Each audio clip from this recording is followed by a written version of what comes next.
Good morning. Good morning, everyone. Welcome. My name is Dr. Danielle Tolson Cooper. I bring you greetings from the University of New Haven, where I'm an associate professor of criminal justice, and I also serve as the director of research at the Tal Youth Justice Institute. We're very excited to have you today. So first, I want to pass you off to our host. We'll start with Cindy Prisio. Good morning, Cindy. Good morning and welcome. Good morning. I'm Cindy Prisio, Executive Director of One Standard of Justice. We are a volunteer-based civil rights organization committed to ensuring that persons accused or convicted of sex offenses in Connecticut are treated constitutionally and fairly by the state before, during, and after their sentences. We believe communities are safer with rational laws and with a focus on prevention of sexual harm and the healing of all those affected by it. Today is the second webinar in our ongoing series. In our first, Dr. Carl Hansen spoke about the actuarial realities of recidivism and risk. Today, we hear from Katherine Gotch, a nationally recognized expert in public policy and the assessment, treatment, and management of individuals convicted of sexual crimes. Katie is the Director of Integrated Clinical and Correctional Services. Katie also serves as the Public Policy Representative for the Executive Board of the Association for the Treatment of Sexual Abusers, better known as ATSA. Their mission is to make society safer by preventing sexual abuse. Katie, I've got my ATSA pin on. You got prevention? From Vancouver, by the way. Today's webinar will provide a comprehensive review of the relevant research related to sex offense registration and notification, or SORN, laws, highlighting the recent evidence-based reform materials developed by the ATSA Public Policy Committee, as well as provide recommendations for public policy advocacy related to adults and youth required to register. Any sexual offense is one too many. OSJ is committed to the prevention of sexual harm and the healing of all those affected by it. This is an emotionally laden subject. We hope that by providing baseline of sound research, we can create a chance for dialogue among the many people directly impacted both professionally and personally by sexual offending. We are deeply appreciative of the people from all three branches of government and the nonprofit and legal communities for their participation in these webinars. I want to also especially thank the legislators on with us today.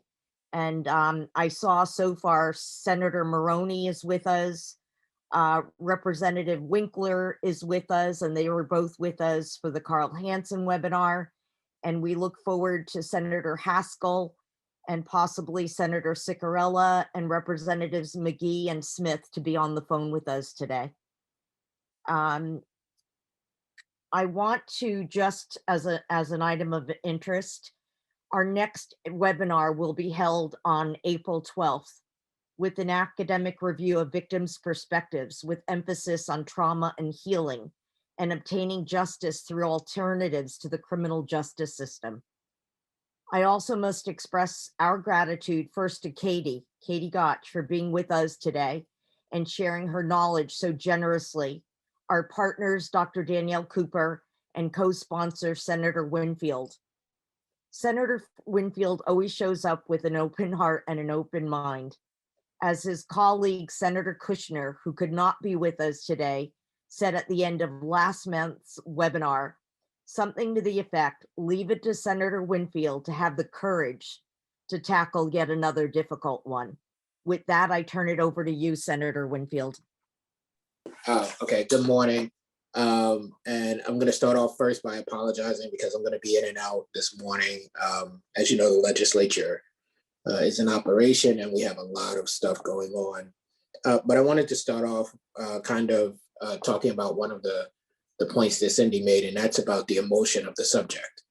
And there's a lot of emotion around this subject. And from my perspective, for way too long, emotion has dominated the subject and the response to it. And while there's a lot of emotion around the subject, there's actually a lot of information around the matter. We just tend to ignore it. And I think that what we're doing with this series of webinars is critical.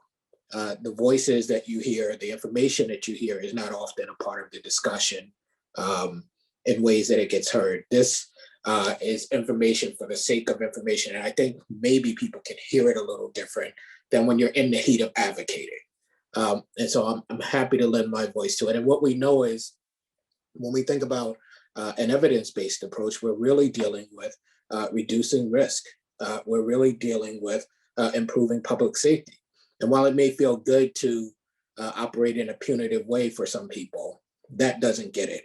I said on the last call that we've seen across the country, and there are films that show us what happens when we operate in that emotional way, the ways in which people have to live, and the ways in which it doesn't allow us to even know what's going on with them, and the lack of information we think we have when we have all of this stuff.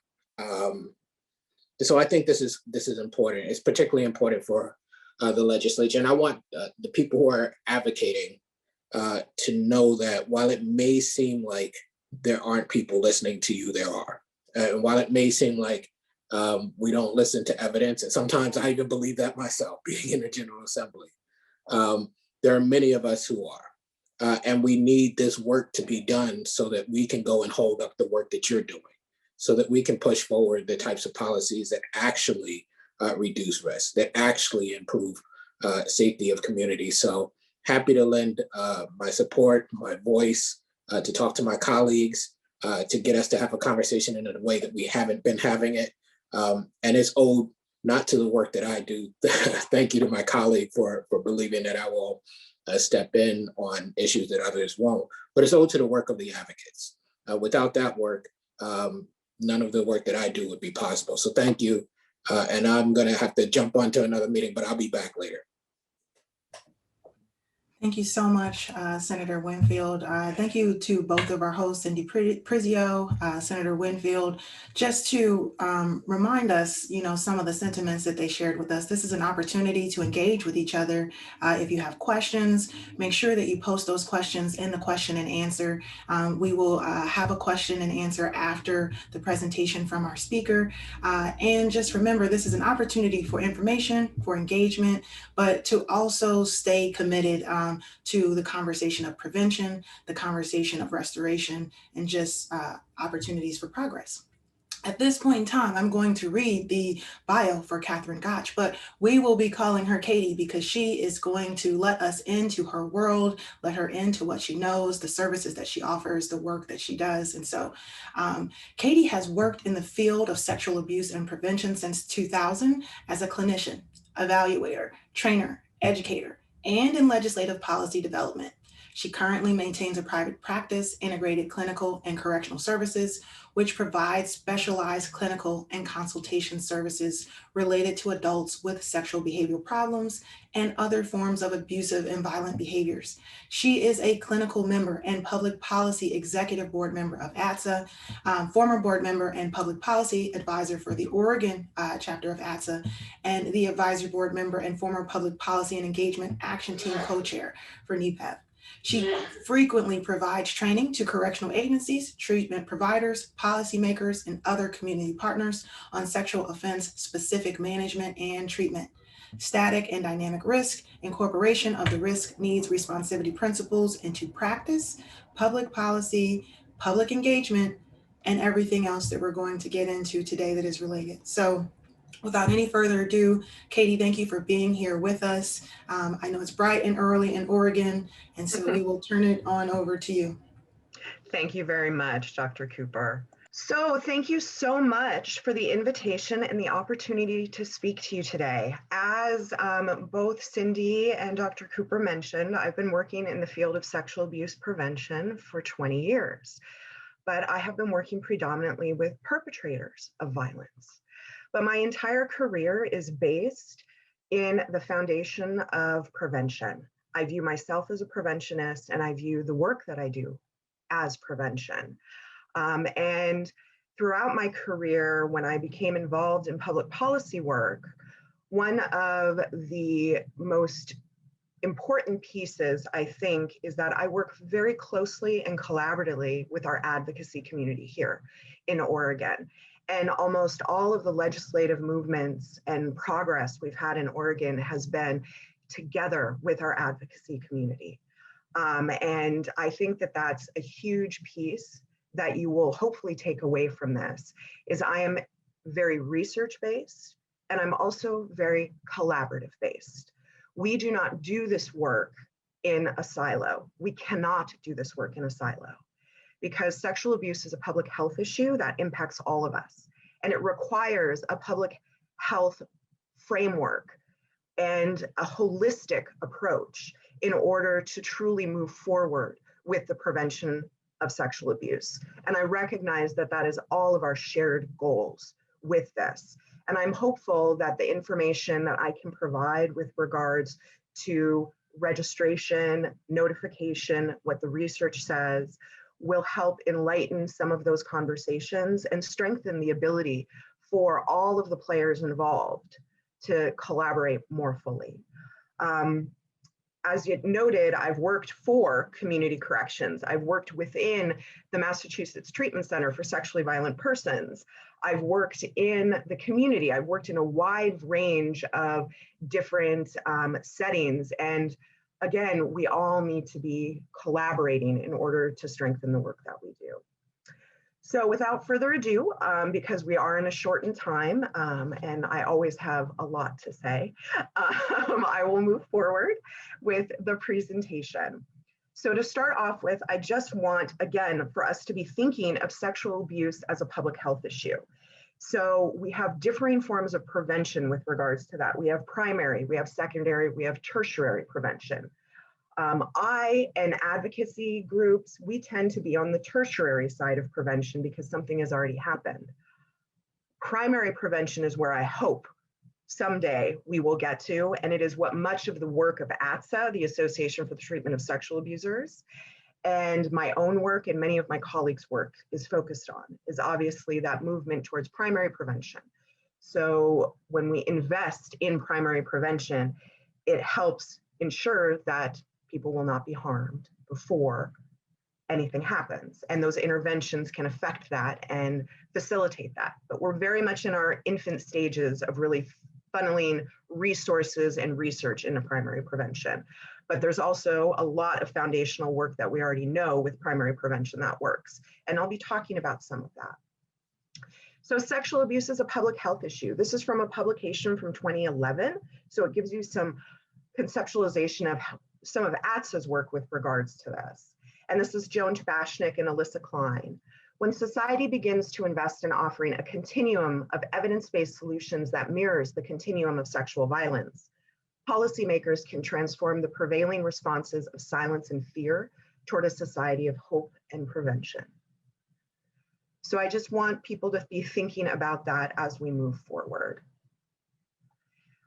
I also want to make a note about first-person language. I do not use the term sex offender because the term sex offender is a label. And labels do not serve our shared goals of rehabilitation and change. This is also true in many other fields, and the sexual abuse specific field tends to be, and criminal justice interventions and correctional forensic work on sometimes tends to be a little bit behind movements towards trauma-informed, first-person language, some of those components because of the correctional criminal justice aspect of it. We just tend to be a little bit slower in the criminal justice forensic world at times. But what research has clearly shown that general public has oftentimes can respond with negative biases or responses to labeling. And this is very well recognized within the mental health field. We do not call someone a schizophrenic. We call someone diagnosed with schizophrenia. We don't call someone a drug addict anymore. We call them someone with substance abuse issues. So movement towards that first person language fully centers the individual within and does not label them as the thing that we do not want them to do again. And so the same is true for individuals convicted of sexual crimes. So there is the use of the term sex offender throughout this presentation, but that is for brevity purposes or due to the statutory language. It is the Sex Offender Registration Notification Policies, or Act. So that is the name of that, and I'm not going to change that in the presentation. A few more pieces to to note before we get going is that while I will be discussing, and I am obviously very involved in ATSA, I am not representing ATSA today. The opinions and information provided are my own. And anytime that it is ATSA's position, it will be noted in the slides, specifically when we're going through what the recent public policy documents are regarding recommendations for registration reform. So just wanted to make that caveat. I also want to note that this presentation is adapted from a presentation that was presented at ATSA last year with my colleagues, Seth Westcott out of Kansas, who is a clinician and he co-chairs the ATSA Public Policy Committee with me, and Chris Labana-Frostovsky, who is the executive director of the Sex Offender Management Board in Colorado. And some of the slides are materials that they created. So I just want to give them credit for their assistance in developing this. So what we're going to do today is we are going to do a brief overview of SORN, Sex Offender Registration and Notification laws in the United States. Then we're going to talk a little bit about international laws. I recently had the opportunity to co-author a book chapter in Wiley's series on what works for sexual offenders, and it was specific on international management practices. So I was able to get educated and more exposed to what happens at the international level. And I will tell you that it was quite enlightening with regards to where the US stands in our punitive versus rehabilitative focus.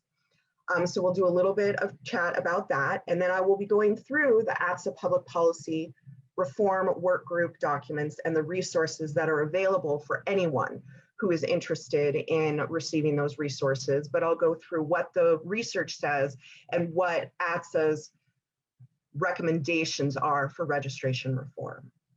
And then I'll provide a brief practical application of the reform process. So in Oregon, we have been undergoing registration reform since about 2011 when the legislature approached us. And I'll talk about our process and some of our lessons learned and some of our successes, and hopefully that will help enlighten with regards to how a reform process could work. And then we'll obviously have the Q&A, and depending on how long we go, I'm happy to save for extra time if there's a lot of interest in questions.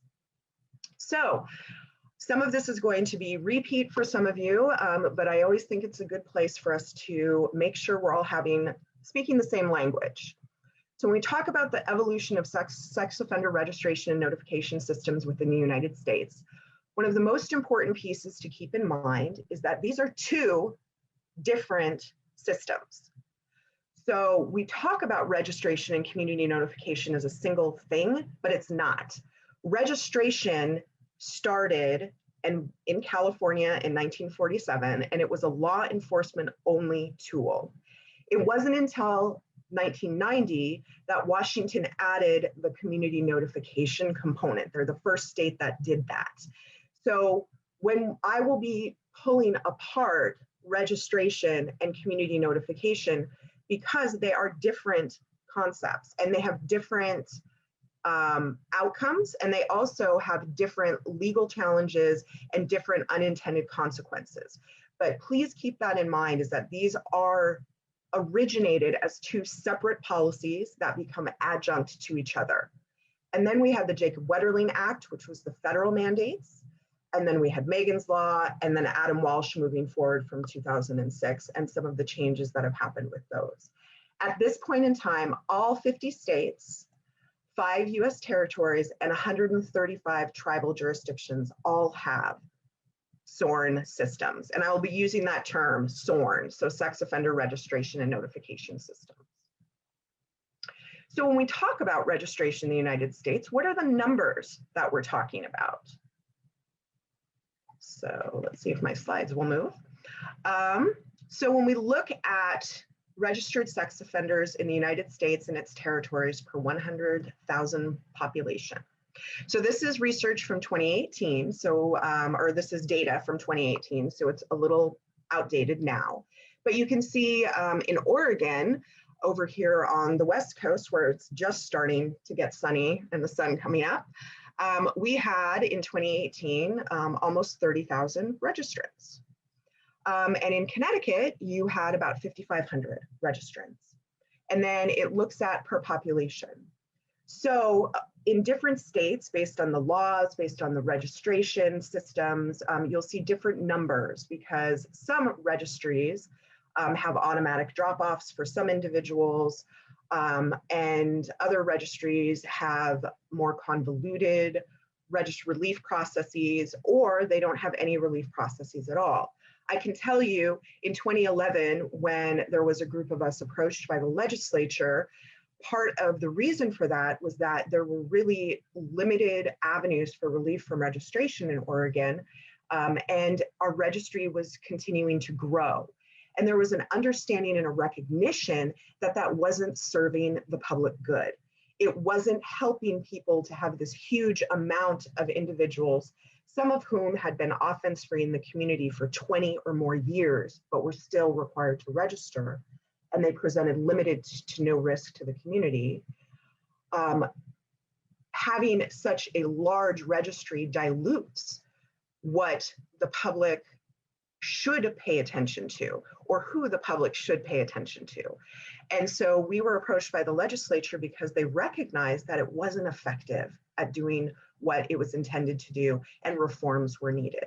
And I'll be honest, fiscal is always a piece. Anyone who works in policy and legislation knows that fiscal always plays a role in that. So part of it was financially driven as well, because an ever-growing registry is not an effective, good use of our limited resources.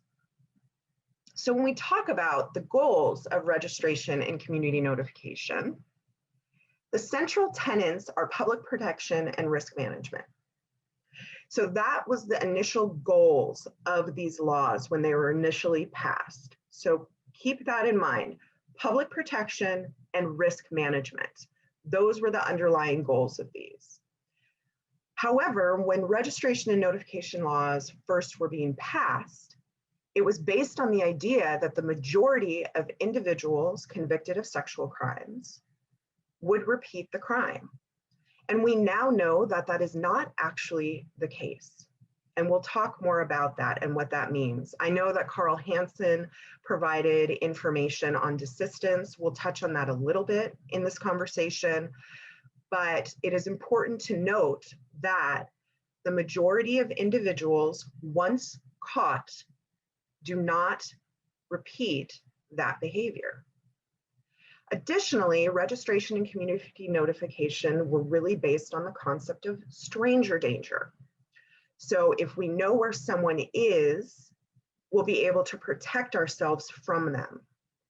There are some unintended consequences with regards to that though, because the majority, 90 to 95% of sexual abuse perpetrated against children is committed by someone known to the child. A very small percentage of sexual abuse against children involves a stranger. The rates are a little bit higher for adolescents and adults. We're looking at about 70 to 75% of known perpetrators for adults and adolescents, but you're still seeing that the majority of sexual abuse is perpetrated by someone known to the survivor, the victim. And so when we talk about the concept of stranger danger, it's very much a misnomer with regards to what actually prevents. Because when we have this concept of us and them with regards to those who perpetrate or commit sexual abuse, we're missing the fact that it is our uncles, our aunts, our parents, our brothers, our sisters, our teachers, our pastors, our all of these people who are in our neighbors that are involved with our children, that are potentially presenting a higher risk than a stranger. So when we are focused on this us and them narrative, or the people who commit sexual abuse are different from who I'm around or who I'm with, it actually can impede early intervention strategies because people may see red flags.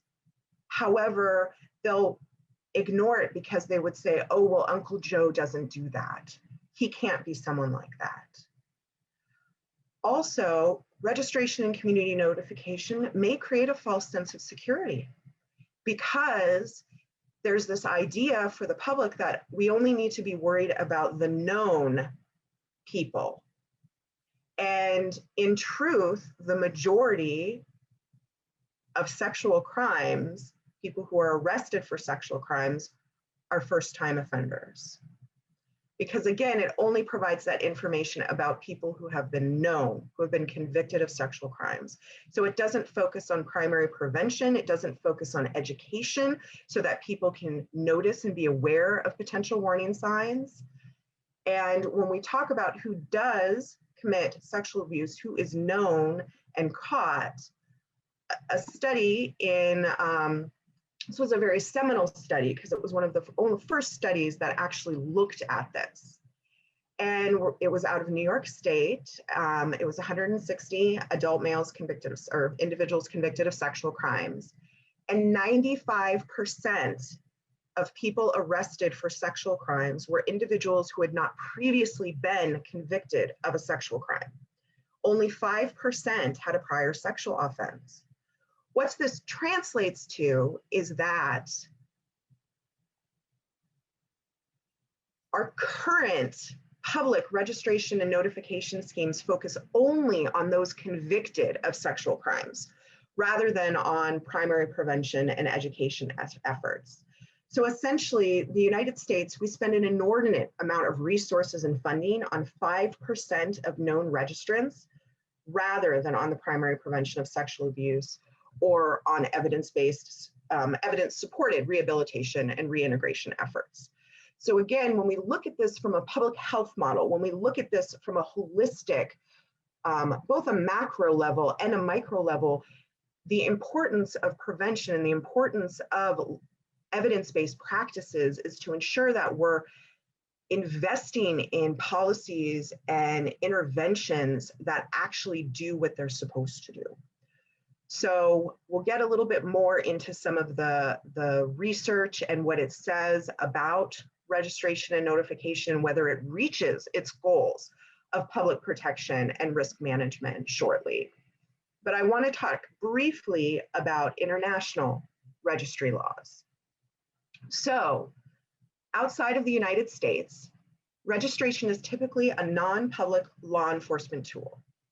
There is limited to no public notification. It is not applied retroactively as part of the initial sentence because it is viewed as a criminal component versus civil. It is almost exclusively applied to adults. And the information that is required, or even the information in the few countries that do provide some form of public notification, it is significantly less detailed information than the US requirements.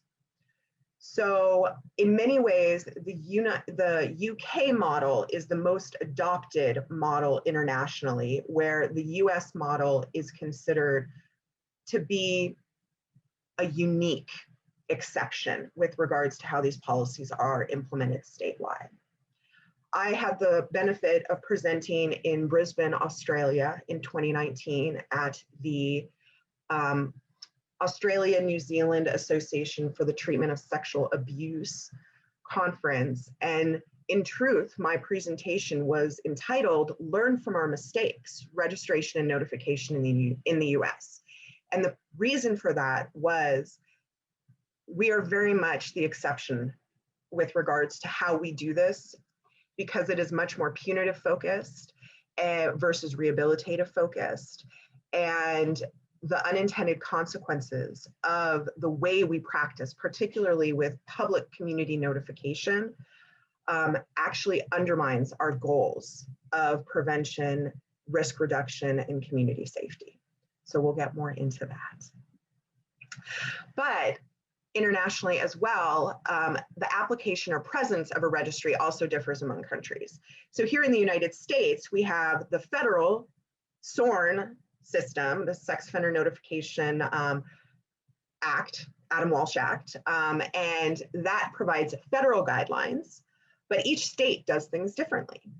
And so we see some similarities with differences in other countries, where some countries have national registration policies where it's throughout the country, where some countries have regional but not national registries. So in Australia, the state of Victoria has a registration scheme, but some of the other states in Australia do not. And then we have a number of countries without registries. These are just examples. And again, almost all of these systems only apply to adults in other countries. And there are also several countries who only register adults convicted of sexual crimes involving children only.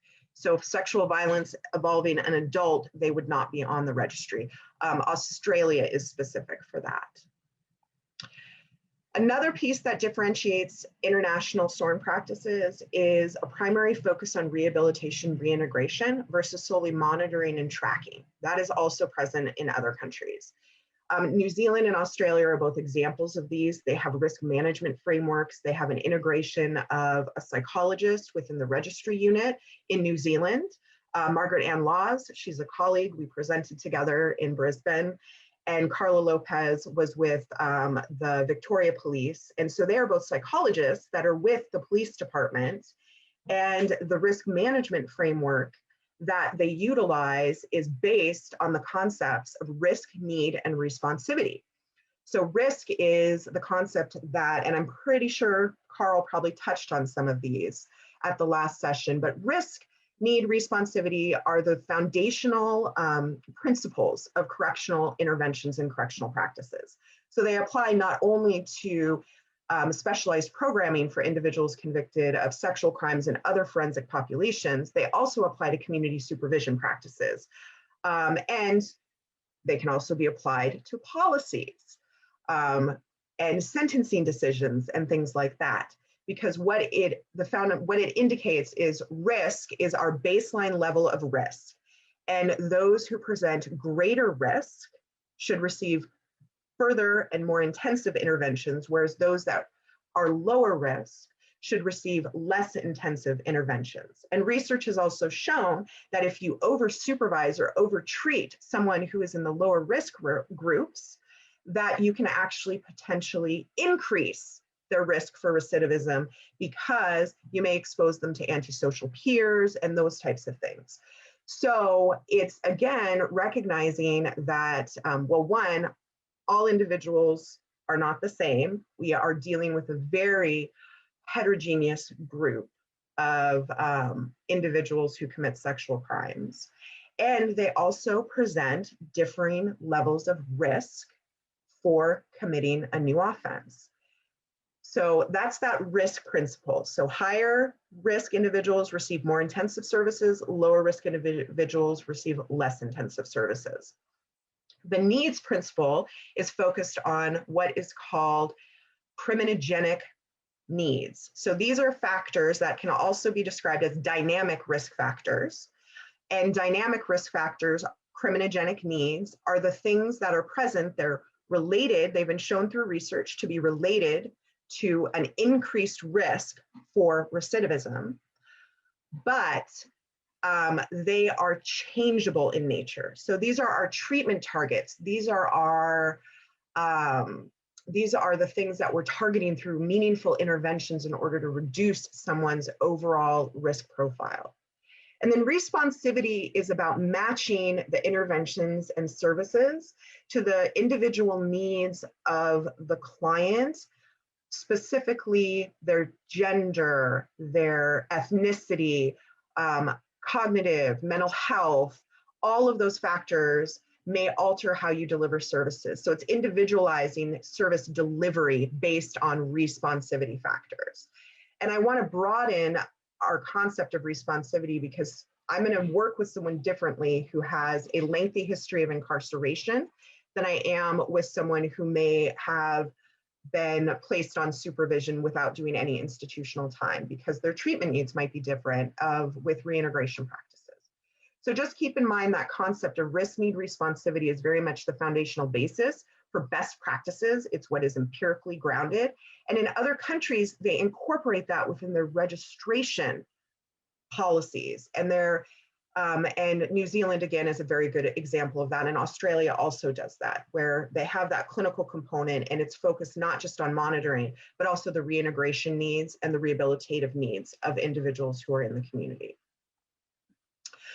So switching to, there's a little synopsis of United States and then some international. And then when we are transitioning to specifically what ATSA and the Public Policy Committee worked on and developed. So the Association for the Treatment of Sexual Abusers is an international membership organization, and it's a multidisciplinary membership organization. We have membership in, I think we're around 18, maybe 20 countries at this point. And North America is our major area of membership because we're located in the United States, ATSA is. But we're a membership organization that strives to identify research-based best practices for the prevention of sexual abuse.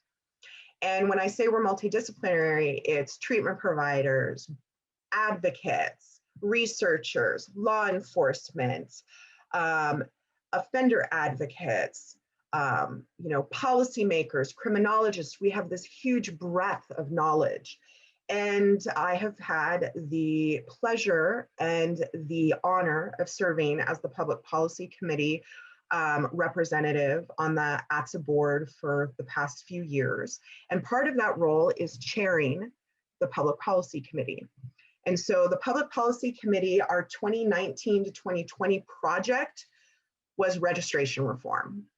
And so the goal of these papers was to provide a review of the emergence and development of the SORN laws and the extent to which these laws are, first and foremost, based on research and scientific knowledge, proved useful in reducing the chances that others will be victimized in the future by those who are required to register, or prevent offending by those who have not been previously convicted for a sexual crime, provide information to law enforcement and the public to take preventative action, and meet their intended goals of preventing sexual abuse and increasing community safety. These are the final products.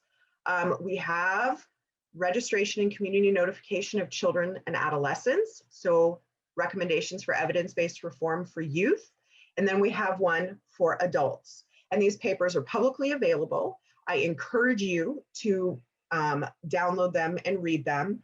I am happy to post these links, or maybe one of the other individuals could post these links in the chat, but I'm also happy to have my slides made available at a later date for anyone who's interested. But these are available at the ATSA website, and that's just www.atsa.com. And then we also have 2 summaries, so more plain language versions of these documents that are more like talking points that can be shared as well for those who are more interested in the nitty-gritty versus reading a 30-page research overview, because I know not everyone is as into research as I may be. I should also note, I am a clinician. I do not actually have any education on public policy specifically within my educational work. All of my public policy work has been, I've been doing it for over 15 years now, but it's really been from the ground up learning. And so in some ways I bring a very different lens to public policy work because I am on the front line. So I recognize the bigger macro areas, but I'm very much looking at the impacts at the practical ground level for policies, because so often legislation and policies are made without either the research being present to really guide it, and then we're dealing with getting the research afterwards and then trying to make meaningful change based on that evidence, which is very difficult sometimes.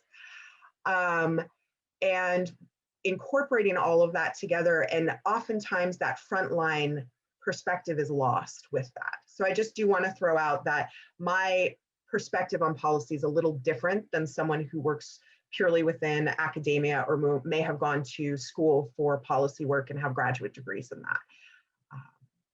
But these ATSA papers are available, and we're going to go through and do a summary of each of these papers with regards. And these are all ATSA's position. I am fully reviewing what ATSA supports and has decided on, because these documents are also, the Public Policy Committee brings together work groups of experts on these topics. And then we draft documents, then they go to the full Public Policy Committee for review and edits. Then they go to the Board of Directors for review and edits. So these documents are very much a collaborative process that have gone through much editing with regards to the final messaging. That is ATSA's position with regards to these. So when we're talking about the notification of children and adolescents, real quick, just some assumptions and myths. Telling people where an SO lives will keep them safe. People who commit sexual crimes will commit more. Sex offenders can't be treated. There's a high rate of juvenile sexual offending. Juveniles are similar to adults. Juveniles are heterogeneous, difficult to intervene with, have a high recidivism. These are all assumptions and myths. And you'll notice that the stranger danger little icon is up there. These are all myths and assumptions that many people make about individuals. Well, we're talking about juveniles with problematic sexual behaviors. And the reality and the facts are very different. Similar to adults convicted of sexual crimes, the majority of sexual abuse perpetrated by adolescents against a younger child or a peer is someone known to the person. Only 2.5% abused a stranger. The continued research has also shown that the continuation of sexual offending into adulthood is unlikely. In 2012, Lucier did a study and he identified two groups. We have the slow rate desisters and the adolescent limited. The majority of youth, juveniles, and I should note when I'm talking about juveniles in the research, we're talking about juvenile boys, because we have such limited research on adolescent females. So we're talking specifically about males when I'm talking about juveniles. And what that research showed was that approximately around 90% of youth adjudicated for a sexual crime desisted. They were the adolescent limited group. And there was a small percentage, approximately 10%, that continued potentially committing sexual crimes into adulthood. So when I'm doing evaluation and assessment work, some of the things I'm looking at is what do we know that differentiates that small percentage. But again, the takeaway piece is the majority of youth adjudicated for sexual crimes do not continue sexual offending into the future. They also demonstrate a very low recidivism rate. Michael Caldwell in 2016 did a robust meta-analytic study, and a meta-analysis is when they take a whole bunch of different studies looking at the issue of recidivism, and they bring that data together so you have large numbers that you're looking at, and the results of meta-analyses provides more meaningful information because of the large numbers that you're looking at. So with Michael Caldwell's meta-analysis in 2016, the global rate, and this is long-term recidivism estimates for youth adjudicated for sexual crimes, was 4.92%. And when you looked at studies from 2000 forward, and why that makes a difference is because our research has come so far in the past 20 years that you cannot make the same comparison to treatment practices from the 80s and 90s as you can with where we're at with evidence-based practices, evidence-informed practices for treatment in the past 20 years. So for studies since 2000, the sexual recidivism was 2.75%. The study also recognized and identified that there has been a 73% decline in sexual recidivism for youth over the past 30 years. So what we're seeing is a trajectory downwards with regards to recidivism risk as time passes for youth. And part of that is because our interventions are so much more effective than they may have been years ago. Our research is so much more robust, so much larger with regards to our understanding of what works and what doesn't for youth adjudicated for sexual crimes. There's also been a movement with youth to move away from risk and recidivism type estimates and focusing more on what can be identified as risk and protective factors. So I know Carl spoke about some actuarial risk assessment tools and desistance and what that means. So in order to create a risk assessment instrument, there has to be a high enough level of recidivism within the group in order for the tool to be valid. When you have groups that recidivate sexually at such a low rate, there is not enough what's called base rate. There's not enough recidivism base rate to create an actuarial tool like the static 99R as we have for adult males. So with youth adjudicated for sexual crimes, the base rate for sexual recidivism is so low that we will never have an actuarial risk tool for this group. There are a few that are out there, but their meaningfulness of the results of those tools is not, the research has shown it really doesn't delineate as cleanly as it should. And so Jim Worling, who created the Eraser, which is a pretty widely used juvenile risk assessment tool, has actually discontinued the use of that and has moved towards the Professor for youth, which is looking at protective and risk and looking at those factors as opposite sides of each other. So if this factor is present, it's a risk factor, but if it's not present, it's a protective factor. And what we know through the literature is protective factors, things like having family support, having a safe environment with healthy boundaries for youth are protective factors that help mitigate their recidivism risk potential. And these are very robust and very present for youth. And Worling has done a fair amount of work in this area. And that's really the shift in the field. When we're looking at youth, we're not looking at recidivism risk and those numbers, because what the research has shown is, one, the majority desist, they're adolescent limited. And then secondly, youth convicted of sexual crimes, adjudicated for sexual crimes, recidivate at such a low base rate that it's much more meaningful to look at this risk and protective factor than to try and have numbers. That's different for adults, but I do want to note that protective factors are also present for adults, and that's like the next gen of risk assessment. So continuing with what the ATSA paper, want to identify that each of the papers is broken down with issue of the problem, what are the realities and the facts, what are the unintended consequences, and then what are the recommendations.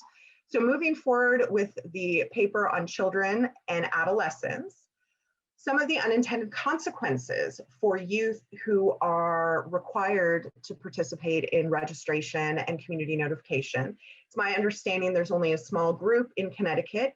It's the youth that are adjudicated as adults are required, but I think it's also important to note that this research applies to those youth as well. So some of the unintended consequences, more shame, isolation, hopelessness, loss of friendships, stress. There's ostracization in school. There's some interruptions with regards to their ability to engage in educational activities and pro-social activities. And those are all things that actually mitigate someone's risk potential. Being able to affiliate and be around pro-social peers and engage in pro-social activities, get an education. All of those things are actually mitigating factors for risk for youth and adults, but it's especially poignant with youth because we're talking about children. They have caused harm, however, they are also children, and their rehabilitative potential is huge. And so creating unnecessary barriers for these youth to reintegrate and move forward with their lives does not serve the goal of prevention or rehabilitation of individuals. One of the most interesting and heartbreaking research regards to the impacts or the unintended consequences to juveniles required to register, particularly with the community notification component. Elizabeth Letourneau and colleagues did a study, and they found that these youth were 4 times more likely to attempt suicide in the past 30 days. They were 5 times more likely to report being approached by an adult for sex in the past year, and they were twice as likely to report having been sexually victimized in the past year. So, in many ways, these laws have actually application of registration and community notification, particularly public community notification on juveniles, has actually resulted in their own sexual victimization or additional sexual victimization, because many times ACEs, adverse childhood experiences, have been shown to be at higher rates for individuals convicted of sexual crimes, both juveniles and adult males and adult females. And their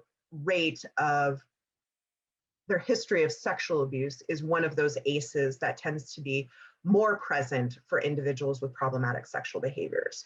I want to note, I am in no way saying or supporting the myth that when someone is a victim of sexual abuse, that they will go on to abuse.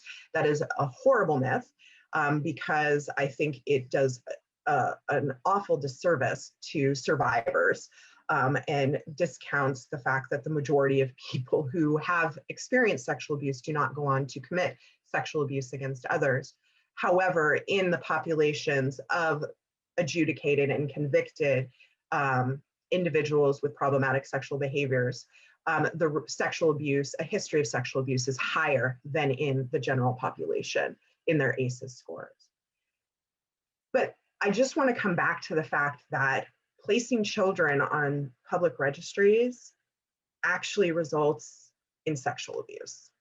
So I just want, that was one of the things that was very enlightening to me when we were working on these projects. I predominantly work in the adult world. I do cross over into the juvenile world in my policy work and sometimes in my clinical work. But that was heartbreaking to me to see that these youth are now being victimized because they were on a public registry. So the conclusions from our year plus, it was about a 1.5 year project getting these 2 documents completed. And I should note, Elizabeth Letourneau, Michael Caldwell, Phil Rich, people who are very known in the juvenile world, they were all part of this work group. They all contributed to this project. All of the work group members are on the front of each of the, are in the documents if you have an interest in who was involved in this.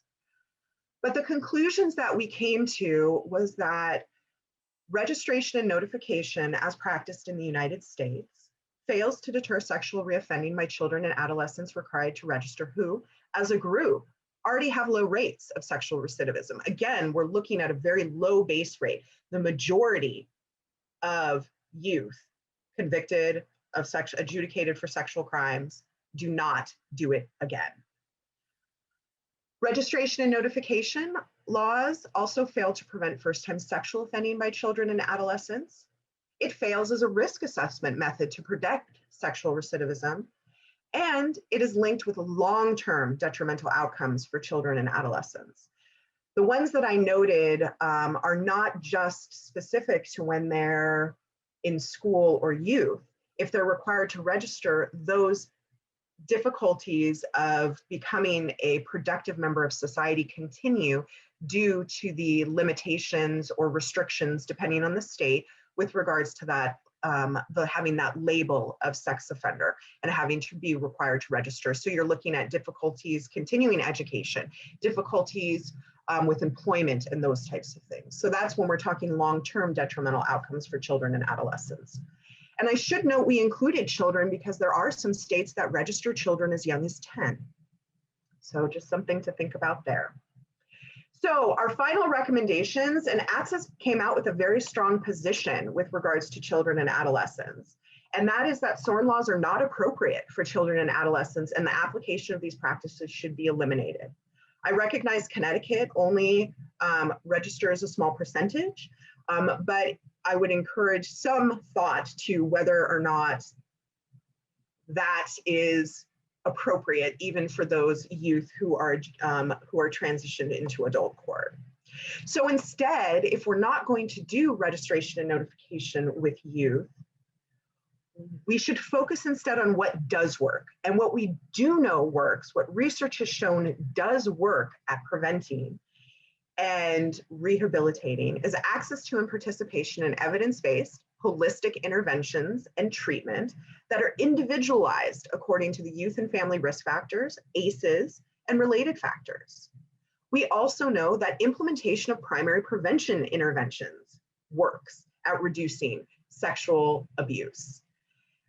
Offer an age-appropriate sexual education programs addressing consent, healthy sexuality, and boundaries throughout childhood development. These are some of the primary prevention avenues that we as even individuals can do. I have a little one. I have a 4-year-old. She's at, thankfully, a preschool today, so she's not coming in to crash our party as she has done throughout this pandemic experience on occasion. But, and I was such a proud mama when my little one was able to, at age 2, identify her nose, her chin, her butt, her vagina. Because we know that teaching children the correct terms for their genitalia is actually a prevention strategy. Because someone who's able to say, it's my vagina, means that their parents talk to them about those things. And so that has been shown to be a preventative strategy. On the same side of that, teaching children body autonomy. With my daughter from day 1, it was communicating to her about what we were doing if we were changing diapers or doing anything like that, even when she wasn't necessarily aware of that, and also asking permission to touch. And so doing things like having your child be required to hug everybody teaches them that they can't say no to adults. So these are just some little ways that we, even as parents, as educators, as community members, outside of our professional work, can start focusing on primary prevention and ways to kind of reduce. So those, and the term sexual education gets in there, and you know, I like looking at healthy intimacy because people respond to the term sexual education because they think it's permissive or telling people to go out and have sex. Teaching people about consent and healthy intimacy just sets them up for better relationships in the long term and an understanding of better boundaries. And we know those interventions work. So why not focus some of our resources on implementing those interventions? Because they will reduce sexual abuse and sexual violence. Also focusing on protective factors that increase emotional, behavioral, and educational stability, and engaging family members and community support to maximize success, promote stability, and pro-social behaviors. All of these things have been shown to be more what works than registration and notification. So transitioning from children and adolescents to adults, I want to make the caveat that the majority of all of the research we're going to talk about here is very specific to adult males convicted of sexual crimes because they're the majority. We have a small percentage of females on registries, and we have a smaller percentage of females who are convicted of sexual crimes.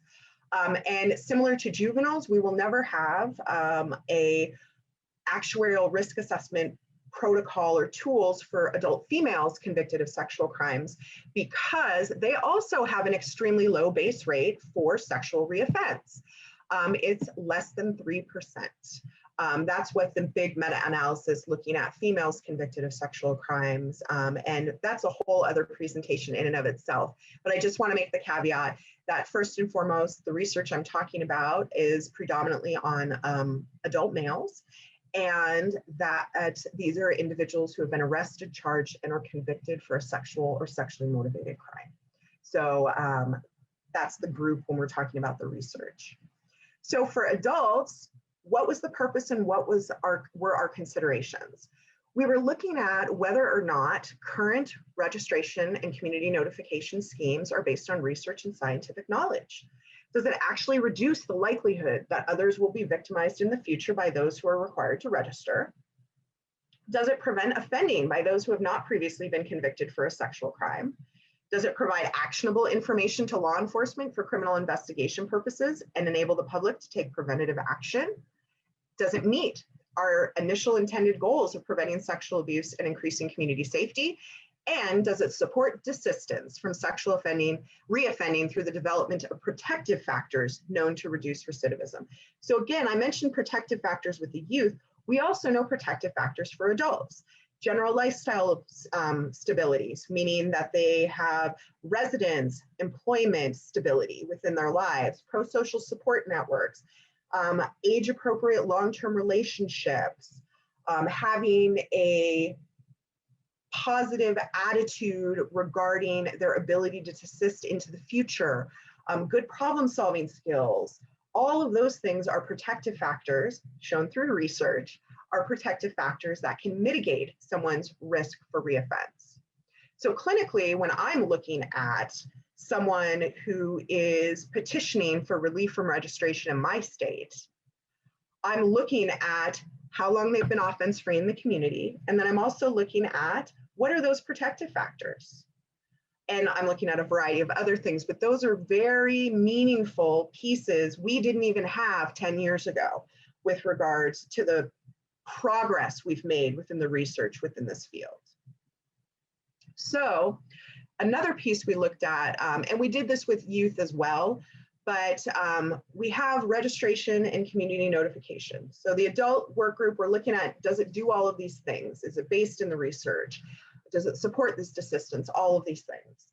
And then we also looked at the adjunct policies that go along with registration and community notification, such as residence restrictions, education restrictions, employment restrictions.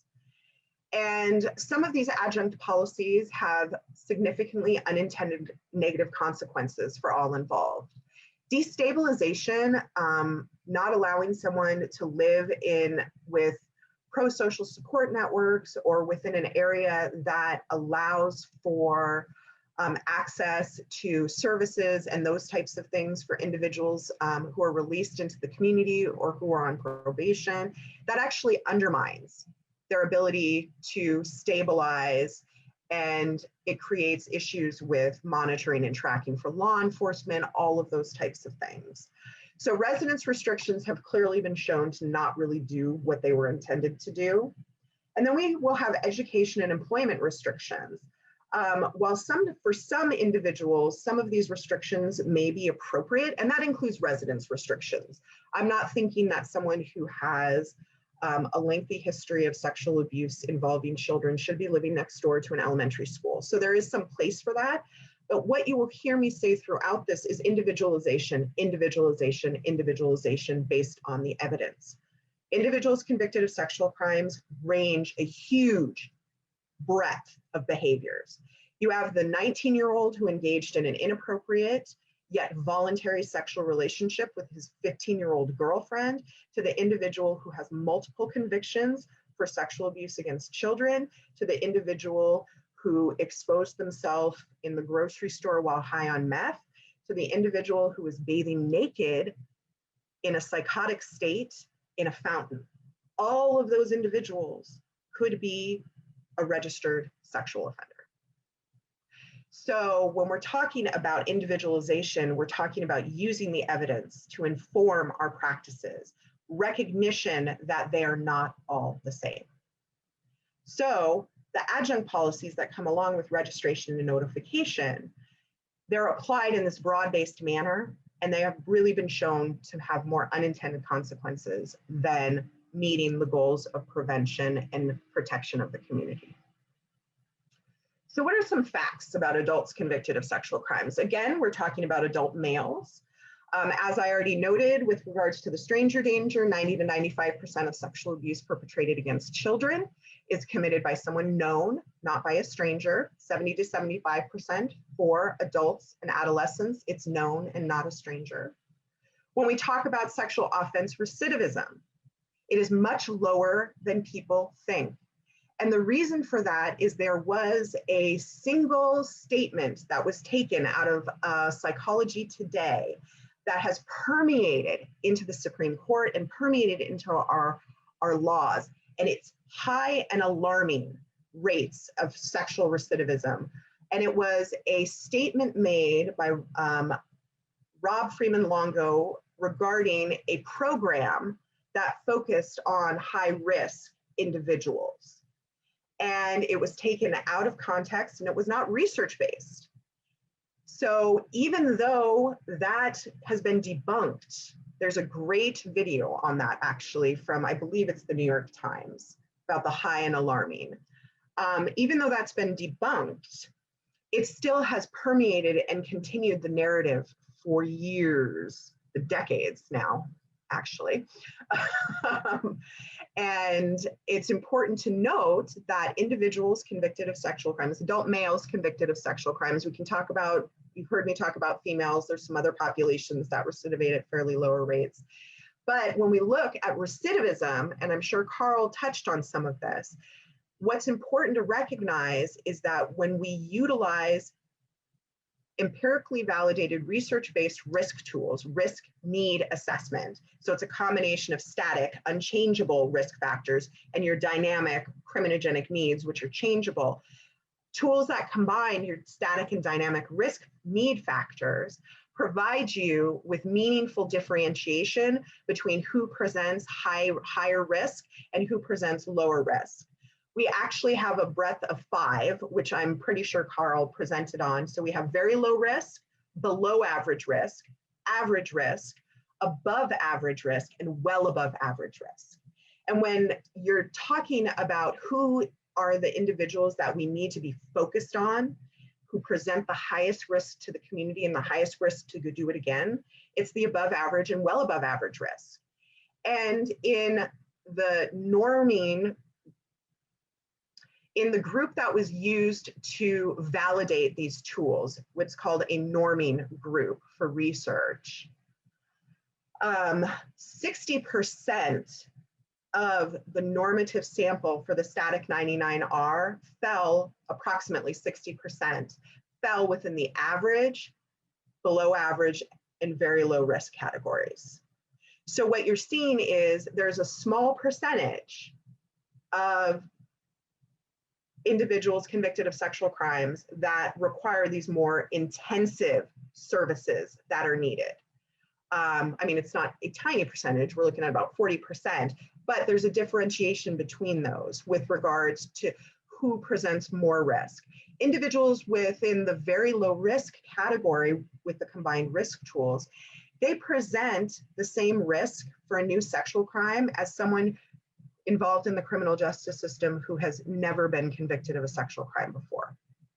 So that just speaks to where, in contrast, you have someone with a above average risk level, and they present about a 14% recidivism risk at 5 years. So you see these differences in minimal to no risk to a much more increased risk. So that's a really important piece. Not only is recidivism much lower for individuals convicted of sexual crimes than even for most other criminal acts, criminal types of offenses, but much lower than is communicated. And we now have, through risk assessment, through the risk need responsivity principles, we have meaningful ways that help differentiate between groups and help us individualize and target our resources in a more meaningful manner. And then there's the concept of desistance. Desistance is a very well embraced concept within most criminal justice practices, but desistance has not been very well embraced with individuals convicted of sexual crimes. But we now know that the longer someone remains sexual and offense-free in the community, the lower their risk becomes to commit a new sexual crime. And after 10 to 15 years, even individuals identified initially as high risk on the static 99R are significantly reduced with regards and become low risk with regards to their recidivism risk potential. So, and I won't hammer on that, especially because of time, and I have a few more slides to go through. So I'm going to pick up the speed a little bit because I do want to make sure you have time for questions. So what the SORN research really communicated and came out is that for adults convicted of sexual crimes, it does not reduce recidivism risk. As was noted by Jeff Sandler and colleagues in the New York case, 95% of sexual convictions are for first-time offenders. So we're not talking about policies and procedures that reduce recidivism risk. They also don't deter first-time sexual offenses. The unintended consequences of SORN are expansive. Just as with youth, I focused more with youth. Many of those same things are true for adults convicted of sexual crimes when they're attempting to reintegrate into society. And so if our goal is prevention, supporting and increasing access and ability for an individual to strengthen their protective factors, which includes things like housing and employment and that type of stuff, then creating additional barriers, unnecessary barriers, actually undermines our goals of prevention and undermines community safety.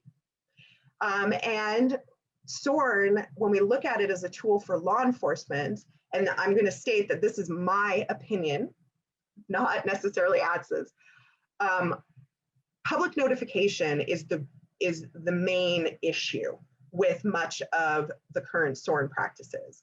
Having registration being a law enforcement only tool, it would be ideal, because as a law enforcement only tool, it's back to its original purpose and intent, and all of these unintended consequences that are truly the result in many ways of public notification practices would be removed.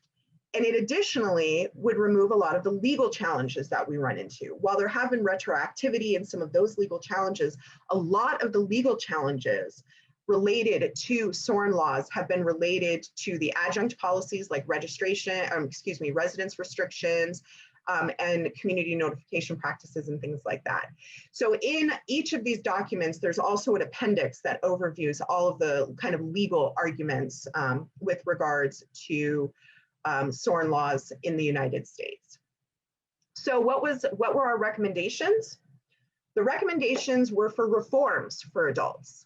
So discontinuing one-size-fits-all approaches by individualizing registration and notification requirements based upon empirically validated risk assessment and similar methods, making sure to develop avenues and criteria for relief from registration for people who have demonstrated rehabilitation and reformation through no criminal activity in the community, and desistance. Limit or abolish public community notification practices. So again, you just heard me speak to my opinion on that. It's also recommended that they be limited or abolished with regards to, and when we talk about limit, I'll talk a little bit about Oregon's piece with that.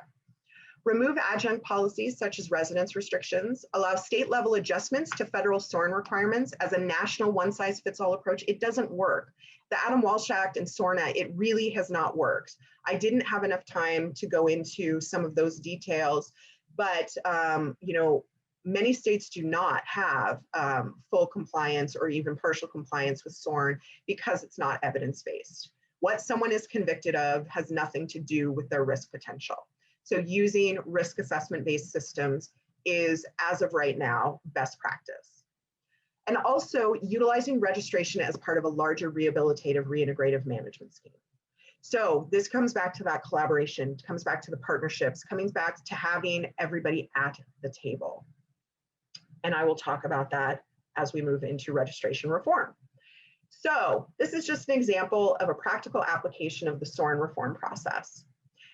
So when we talk about what is effective public policy, just keep this in mind. Evidence-based, individualized versus broad-based, one size fits all is not effective. It is interdisciplinary, it is victim-centered, and it provides for ongoing evaluation of effectiveness. So welcome to Oregon. This is Multnomah Falls before the fires last year, but welcome to Oregon. We're very wet here. So in 2011, you heard me say, the legislature approached actually Vi Beatty, who was with the Oregon State, she ran the Oregon State Police Registry Department at that point, about we need, and Vi was a colleague and friend at the time. We had worked collaboratively because I was a clinician working within community corrections. I was one of two clinicians with Multnomah County Department of Community Justice, so parole and probation. And I got lent out to the state a whole bunch. So that's how I kind of got involved in public policy work. It was in like 2005 when I started doing that work. And in 2011, legislature says we need to deal with this issue of registry because it's just getting too big. It's not effective. It's not doing what we want it to do. So in 2013, after a 2-year work group, which everybody was at the table, we had the District Attorneys Association, we had the Defense Lawyers Association, we had Portland Police Bureau, we had the Oregon State Police, we had the Sexual Assault Task Force, which is a victim advocacy entity here, the Attorney General Sexual Assault Task Force here in Oregon. We had parole and probation, we had the Board of Parole, we had DOC, you can see, we had offender advocacies at the table. We had everybody at the table. It was so wonderful.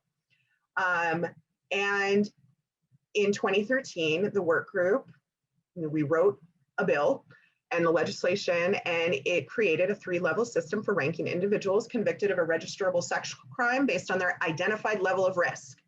I want to note that this system is not perfect, but it is a step in the right direction with regards to what the intent and the goal is for registration reform. Because A, it is risk assessment based, and it recognizes some special populations and deals with them in a different way. So we utilize the static 99R, and I should note this system is specific for adults convicted of sexual crimes, and the juveniles who fall under that system because they were convicted as an adult. So the static 99R is used for adult males, those who qualify with it. And then we have 4 alternative populations, which we do an evaluation with a level of service case management inventory. That is a general criminogenic. It looks at someone's risk for any kind of recidivism for groups that don't qualify for the static 99R. And that is females, individuals who are now an adult, but the sexual behavior occurred when they were a juvenile only, possession of child sexual abuse material only, and compelling and promoting prostitution. In my state, compelling and promoting prostitution, sex trafficking charges are registrable sexual crimes. So a level 1 is low, a level 2 is moderate, and a level 3 is high. Each level is linked with differing notification, reclassification, and relief processes. So for an example, a level 1 is after completion of whatever their sentence is. If it's probation, post-prison supervision, they're under the oversight of the Psychiatric Secure Review Board because they were guilty except for insanity. Whenever they're discharged from their system, they can, and if they remain offense-free in the community for 5 years, they can petition for relief from registration. Moderate at this point is 10 years post-release, and then they can petition to go down to level 1, then another 5 years and down to they can petition for relief. At this time, level 3s, our high-risk group, can only petition to go down to a level 2, but they have a lifetime registry requirement, our level 3s. But they can petition to go down to a level 2, which would remove them from the statewide website. So only level 3s are posted on the statewide website here in Oregon. So again, we're focused on who is the highest risk of the highest risk. I want to also note that there are a number of other states, particularly right now, California and Arizona have done some things with regards to registration reforms and making it more evidence-based.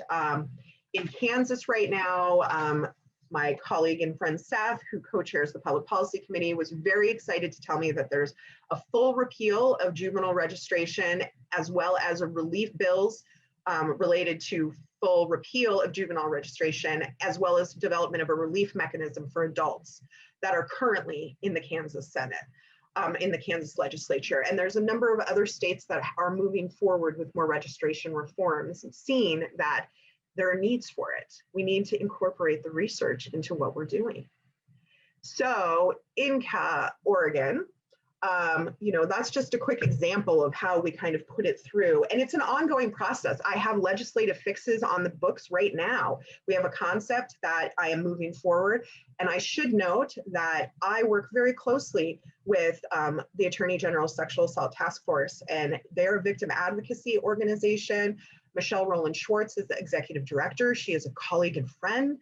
And we often have conversations about how it is so important for us to have these partnerships, because we support each other in our shared goals of prevention. And we both recognize we are two sides of the same coin. We are all focused on prevention. I might be working on the perpetration side and she might be working on the advocacy side, but we are partners in our goals and what we're doing. And because of that, because I am so blessed in many ways to have these strong relationships, that, we are successful because she recognizes as an advocate that effective evidence-based policies is victim-centered and it is survivor-focused, because it enables good practices to happen, and it all is in the overarching goal of prevention.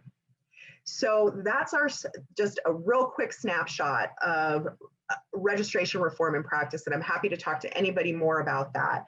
But again, it's that ongoing process. And I should note that separate legislation, when we were working on the sex offender notification level system, the SONL process, for youth was going on in 2013, 2015. And so here in Oregon, youth are not required to register while they're serving their sentence.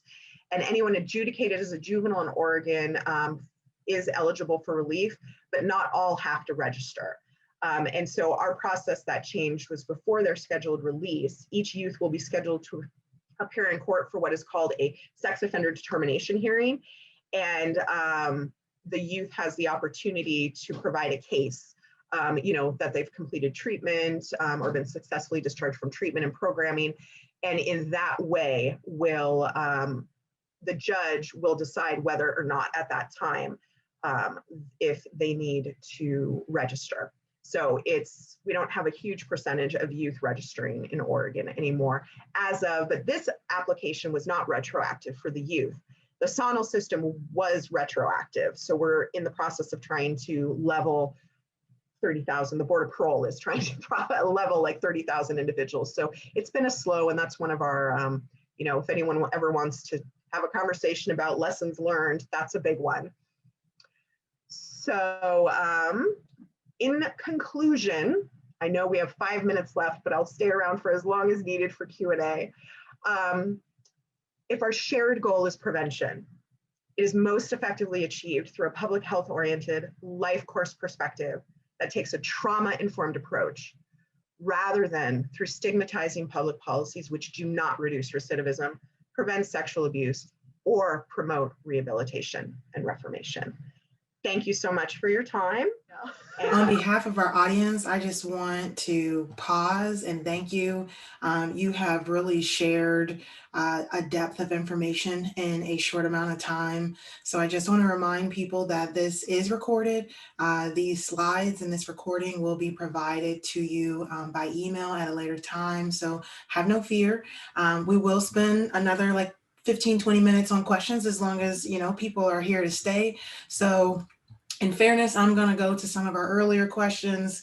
I'm going to answer one, just one where someone was saying they were confused. A lot of the stats regarding recidivism feel strange and incomplete to me because the rate of reporting and conviction is so low in the first place. How does the low rate of reporting / conviction of sexual assault play into these low rates of recidivism, which is of course reoffending? Yes, I think that's a really important piece with regards to the fact that everything I talk about and why I try and frame it is that we're talking about people who have been intervened on, arrested, charged, and or convicted for a sexual or sexually motivated crime. And because of that, we do not know the true rate of undetected sexual offending, but what we do know is once caught, the majority desist from the behavior. And that's the best we can do with regards to research. And so when I'm talking about public policies that are applying to individuals convicted of sexual crimes, we spend a lot of money and resources on management and policies related to who has been caught, who we know has done something. And with regards to individuals convicted of sexual crimes, again, that's where that recidivism and that's where that data speaks to. And so when we're talking from a public policy, we can't speak to those who have not been caught. But what we can do is look at that research and look at those low recidivism rates with regards to those who have been caught and recognize that we need to shift our resources and we need to shift our priorities into more primary prevention, because that's what will stop it from happening in the first place. I think a related question that I'll just jump into that I got in the chat is, doesn't the 73% decline in recidivism reflect the ways in which cases are measured, as well as the treatments that have been developed? So you cited for us some statistics that said that, we're certainly not where we were 2 decades ago. Can you just comment a little bit more? Is that policy shift? Is that just because the definition of the crimes themselves have changed? Is that interventions? I think it's layers of things, actually, because while we as a community, we as a society have become more educated and aware of child sexual abuse, sexual harassment, we have a lot more of a lens and an understanding of it. And so it may seem that there's been an increase in the prevalence of these types of activities, of these types of illegal behaviors and abusive behaviors, but it's more a societal awareness of those behaviors that has increased, where you, Dr. Cooper, could speak to the decline. Violent crime has declined steadily for the past few decades, and sexual abuse is one of those. And when we're looking at, the 73% decline in sexual recidivism over the past 30 years was specific to juveniles adjudicated for sexual crimes.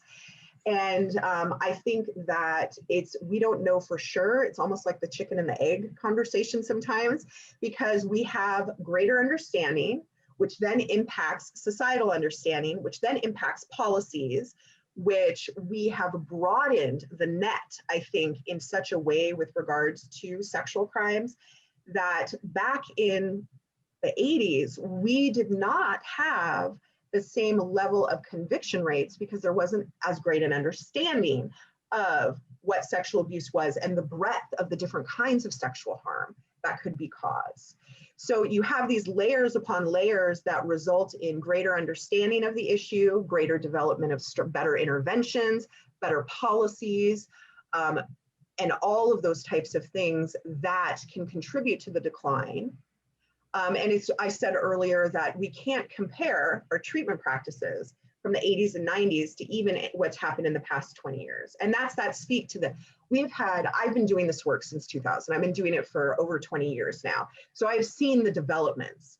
And it's been a really interesting process to see. When I first started doing this work, we had like a 12-page manual for the static 99. And it was the 99 back then, not the 99R. Yeah. And now we have manuals and recidivism guide. Like the guidelines for scoring the static is 80, 90 pages, because we've gotten so much better at what we're doing. And I think that's the piece, is that policy is always a little bit behind the research, or a lot behind the research. And as has been noted, sexual abuse is a very difficult topic to talk about without emotion and because it causes so much harm. And we cannot ignore that harm caused. And that's why I'm a very victim-centered, survivor-centered in my work. But I also throw out the concept that When does someone go from being a victim or a survivor? When does that part of their existence, because I work with broken people, hurt people hurt people. And when we talk about trauma-informed, when we talk about ACEs, when does someone's own history of, it doesn't excuse what they did, it doesn't mitigate the harm, but it provides context for what needs to happen in order for them not to do it again. And when we ignore that piece of it, we're actually doing a disservice not only to, as a clinician, to the individual client in front of me, but also to survivors and to the community as a whole. So I know I went a little bit on a tangent there, but in some, I think it's multiple layers with regards to what it is. I'm having so many thoughts. I'm going to try and stay true to the questions. Just know that we're going to have 5 million conversations offline after this. So the question that I want to pose from the Q&A is, you started off talking about the importance of collaboration, advocacy, prevention. When Yes. you say advocacy community, who are the stakeholders? What are the interests and groups they represent? They represent victim advocacy groups, survivor advocacy groups. I have strong relationships here locally. The Attorney General's Sexual Assault Task Force is a victim advocacy entity. And so when I'm talking about the advocacy community, I'm talking about both sides of it, actually. Both the victim survivor advocacy side of things, but I also do work and partner with offender advocacy entities as well. So when I talk about like who was at the table in Oregon, I'm talking everybody was at the table. We were all having that conversation. For most of the time, the DA has left the table and kind of threw some things in at the 11th hour that, you know, were a little problematic, but we're working on it and we're collaborating, but that's policy. It's compromise. It's always compromise. And I don't think policy needs to be incremental. I think if you have the evidence base, you can move forward with it, but the politics involved depend on the jurisdiction and all of that. So yeah, did that answer the question? Yeah. It's like the broad breadth. I can tell you within my legislative work, normally it's a partnership in as far as who's moving the bill forward. It's typically ATSA, the Oregon Association for the Treatment of Sexual Abusers, and we've partnered, and when I say like co-sponsored bill, like moving forward concepts with the Sexual Assault Task Force. So I currently have a concept on the table, and it's actually the task force that is pushing it forward with my content expertise. I serve as a content expert and draft some things more than anything. So. The next question I have for you is there any evidence that in places where there is a less punitive response to sexual offending, that it results in an increase in reporting sexual offenses?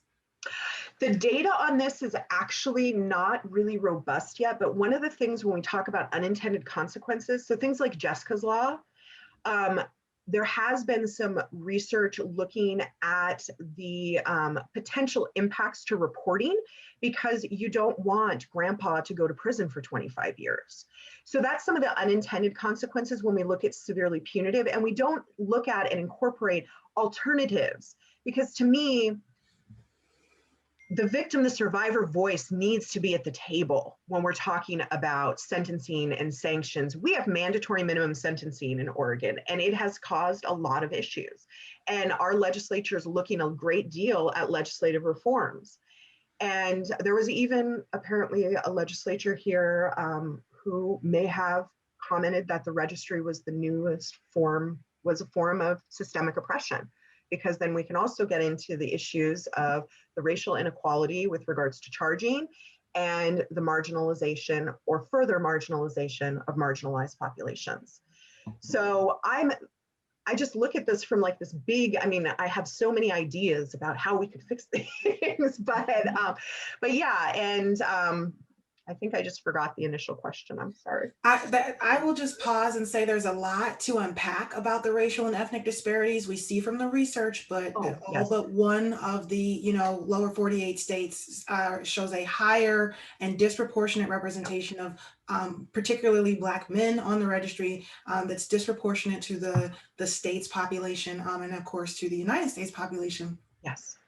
the question about money, you knew it was coming. You I knew. mentioned the importance of fiscal matters in terms of law and policy. Is there any research that examines the cost benefits of either SORN laws or SORN reform even? Yes. Not to the degree we probably need, and I want to backtrack a little bit because the question before had to do with any of those states that have done registry. Has there been an increase in reporting or anything? I would actually be looking at other countries with regards to that who don't have registries and who don't have or have greater reporting because of the approaches are more community-based. We can learn a lot from like indigenous groups with regards to how they do wraparound services for those who are coming into their community. Actually, when Cindy and I first met in Vancouver at the ATSA conference, we had a very powerful plenary speaker from the indigenous communities about incorporation of indigenous practices within healing and restorative justice practices and response to sexual abusers. So I'll just put that. And then the piece with regards to fiscal, yes, I don't think there's been enough that's done, but oftentimes you're looking at your own pieces. So when I'm looking at sentencing reform here in Oregon, it costs $112 on average to incarcerate someone, where it costs $12 a day to supervise them in the community. And so when you look at the differences in that, why aren't we taking some of those funds, putting them on community supervision and funneling that into rehabilitative focuses? And with registration reform, I think we're really just starting at the point. We have research on the fiscal impacts, but it's very much at a state-by-state level, typically, when we see that. So. I would just also add, because I love how much you emphasize prevention. I'm a certified prevention professional here in Connecticut and in Florida, where I'm from. And the prevention research also just highlights something like $9 to the $1. Like the dollar is better spent, right? That dollar is going to have 9 times the impact being spent on the front end, being spent on trying to reduce the opportunity for the harm to have been created, or reduce the opportunity for the harm to escalate to the point that it needs criminal justice attention. As opposed to, loved it, the point you made about tertiary prevention, which is how do we get the people who have now come into contact with the system, the type of services that if the goal, right, and we don't all have the same goals, but if the goal is reentry, then how do we do that in a way that maintains public safety, that prioritizes the reintegration from the front end? Because it's not a surprise, right, that the person's going to need to reintegrate and that they have potentially access or obstacles that were there, before they had, contact with the criminal system that we need to be mindful of in assisting them with. Yeah, So, and I think that those are all really important points, because one of the difficulty of investing in primary prevention is that you can't say immediately, these are the results. And it's also like in my work, my success is when someone doesn't do something. And it's really difficult. And that's the difficulty between the policy world and the realities of implementation science. Implementation science tells us that when we make a shift, we have to figure out when is the proper timeline for assessing when that shift would be effective, and not try to pivot before we've given it that full kind of opportunity. Yes, and long-term primary prevention is very long-term, and it needs to be thought of that way.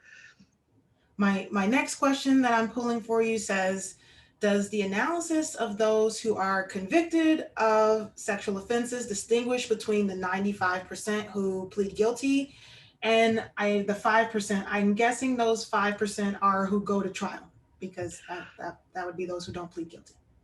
I would actually have, if they're speaking specifically to the Jeff Sandler study, I would need to dig into that. My understanding of that research was that they were looking retrospectively at a group of individuals who had been convicted, just convicted. It wasn't specific to the trial process or anything like that, but that group of 160,000 were convicted in New York State over a long period of time. And they looked at how many had a prior sexual offense, and how many were first-time offenders. And so I should also note that research has actually, a similar study was done in Texas, and it had similar results. showing that the majority of the registrants, it's a newer study that came out, I believe in 2019 or 2020, but that the majority of registrants were first-time offenders. So when we look at policies with this, it's like, okay, so we're spending a lot of money on registration and community notification, but most of the people who are getting placed on registries are first-time offenders. So how effective is that?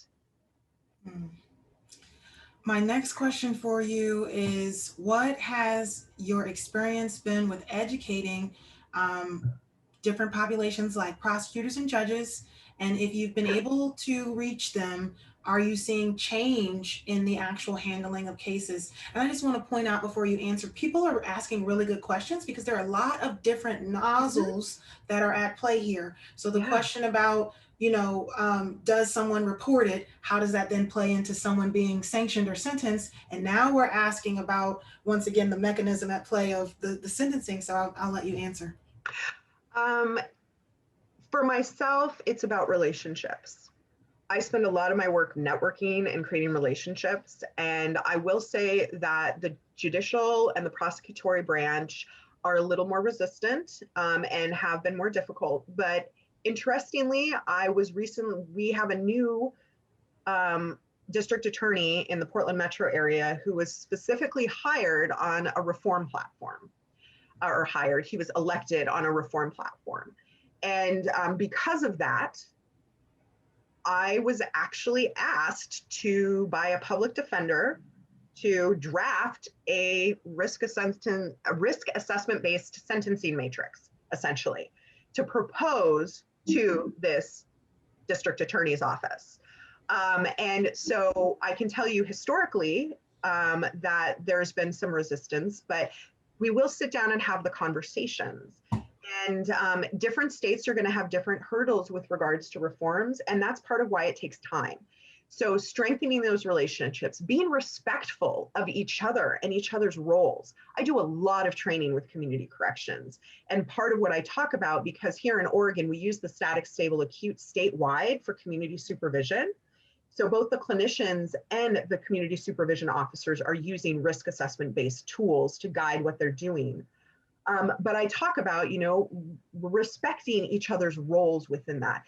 We all need to respect each other's roles and listen with an open mind to where each of us is coming at, and be open to having those discussions, being open to agree to disagree, but always staying focused on the fact that we share the same goal. If we walk into the room and we share the same goal, it is beneficial and more helpful. So yes, I have done and had some success with prosecutors and judges and doing trainings in the past. When I was with Multnomah County DCJ, I did a fair number of trainings. I'm an introvert because I've worked in so many different sides of the issues that the only work I haven't specifically done is worked as a victim advocate or worked with survivors. And the reason for that is I recognize it's not my skill set. I want to sit with the survivor and cry with them. And that's the last thing they need their clinician to do. But I'm really good at working with antisocial guys. And, and so part of that is just, I recognize my strengths, I recognize my deficits, and I walk into the room with an open mind and wanting to have a conversation, and not walking into the room with my agenda and trying to slam my agenda down someone's throat. It's about that collaboration. It's about that respect. And it's about that openness to having the conversations, even the difficult conversations. I know that we're almost at time, but if it's okay, I'm going to push and ask you two more questions. This question kind of comes from a critical lens, right? In Oregon, you've apparently reformed the registration process by classifying male offenders into 3 categories based on the static 99R. Just getting to the question part. If public shaming and elimination of housing opportunities is counterproductive, why did Oregon require Tier 3 males to still be subject for life to non-working continuous punishment? That's a very specific question. That is a very specific question, and I can't answer that. This is an ongoing process. That is on my list for future reform. But when we were all at the table, if we're wanting to move in a positive direction, that was not an option that was on the table. The level 3s, and we also, I should note, look at the year. We didn't have the desistance literature then. This law passed before Carl Hansen's and colleagues' first study came out in 2014. And then we have the next one, which was the much more comprehensive, that really gave us the data points and actually shifts what someone's risk level is on the static, depending on time offense free in the community. We didn't have that research. So that's part of that piece, which is why we do have a lifetime registration group.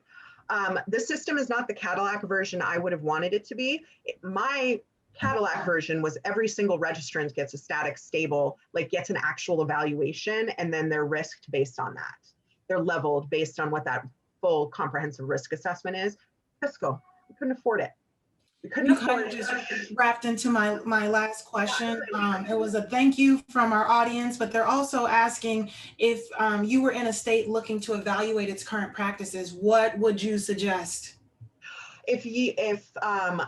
First off, I'd be doing a fiscal. I would be looking at the cost of the current registry and what needs to happen with that. I'd be looking at where the law is working and where it isn't working, and recognize the research and start funneling that and start incorporating all of that into that work.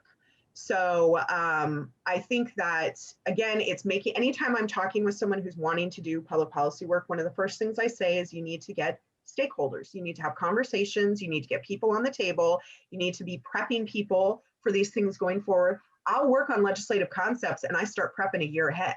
I'm like, hey guys, just an FYI, this is what we're going to be working on. I want to throw that out there, because you have to start that process. Right. If you're evaluating your own system, look at what works, look at what states have reformed, what's worked for them, and then you modify to make it work for your own system. So that's why I said I didn't go into a lot of the lessons learned, but I'm always happy to talk to anybody about our process here in Oregon, what's worked, what hasn't, because lifetime, I don't want that, from a research-based perspective, but compromise and fiscal as well is where we got there. But I will like to see where our registration laws will be in 5 to 10 years, because they're not going to be what they are right now, if I have anything to say about it, at least. So. Well, on behalf of our audience, on behalf of our host at One Standard of Justice, Cindy Prizio, as well as our host, Senator Gary Winfield, and certainly on behalf of myself and the University of New Haven, this has been beyond informative. This is exactly the type of conversations that we hope to continue. I just want to remind everyone that the ATSA papers are already available on the promotion for this event right at the bottom. We will be continuing to share. We look forward. I believe the date of our next event was April 12th. Be on the lookout for more information as we continue to bring you speakers to better inform as we continue to engage as a community here in Connecticut and nationwide. Have a great Black History Month, everyone. Thank you for your time. Bye-bye.